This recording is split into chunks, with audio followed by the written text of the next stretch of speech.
chicken stock and water, you can just use water. And you want to add some aromats. I'm actually putting in some lemon, bay leaf. These are some offcuts from fennel, because I have those in the fridge. I'm going to add some peppercorns.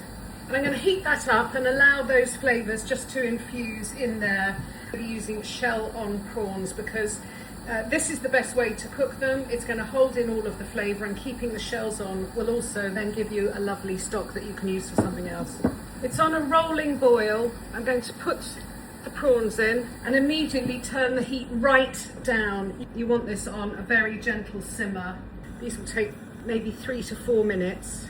I'm going to do mine in batches because I don't want to overcrowd the pan. These have had about 3 minutes. They're lovely and pink. I'm putting them in a bowl of iced water and I will cook the next batch. Once they're cold, remove the heads and put the shells back in this pot. Now you can then just let that simmer for about 20 minutes and then strain it, and you will have the most fantastic shellfish stock. I'm making this simply because I can't bear waste. If you've seen my prawn cocktail recipe where you poach the prawns, I didn't want to waste anything.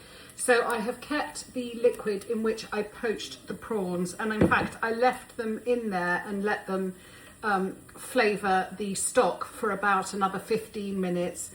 I took out the lemon and the bay leaf, but I kept in the fennel. I'm now going to start making a really super sauce. In here, I have melted some ghee. You could use vegetable oil. I have put in 2 roughly chopped shallots.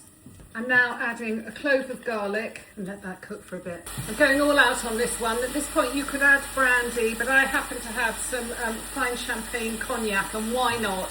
I'm putting in a couple of tablespoons. And I'm just going to let that bubble and scrape the pan. I'm going to add just a little squeeze of, it's about, I think 2 teaspoons I'm putting in of tomato paste. Let the tomato paste cook out for a couple of minutes, pour in the stock and bring that to a simmer, and then I'm going to leave that to simmer for maybe 20 minutes. I poured everything into my blender and I let it cool. That's shells and all. Blitz it up, pass it through a sieve into a jug. It might need a little bit of help. Wow.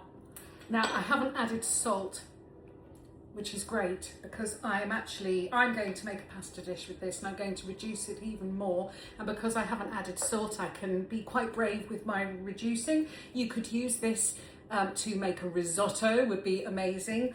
I've transferred it into a little jug to go into my fridge. Honestly, sometimes I surprise myself.